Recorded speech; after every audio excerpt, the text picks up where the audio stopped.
Και εγώ προτείνω να ενωθεί το ΕΛΑΜ μαζί με τις ΛΟΑΤΚΙ. Με ενέπνευσες, Μιλτιάδη μου, επειδή μιλήσει για το ΕΛΑΜ.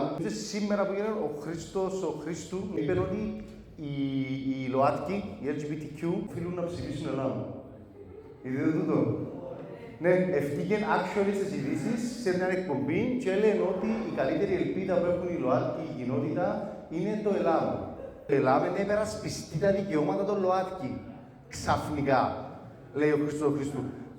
Υπάρχει μια σύνδεση. Βλέπω μια σύνδεση. Γιατί το ΕΛΑΜ λέγουν ότι είμαστε Έλληνες. Είναι ελληνικό. Θα κάτσουμε να δούμε ιστορικά που εφευρέθηκε η ομοφυλοφιλία.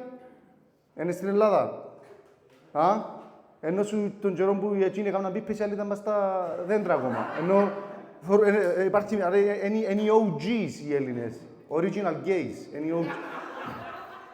Οπότε νομίζω το ΕΛΑΜ ορθώς έρχεται και ο Χρήστος ανακάλυψε επιτέλους την ομοφυλοφιλική του πλευρά, τις τάσεις του και λέει ναι, να στηρίξουμε τους ΛΟΑΤΚΙ.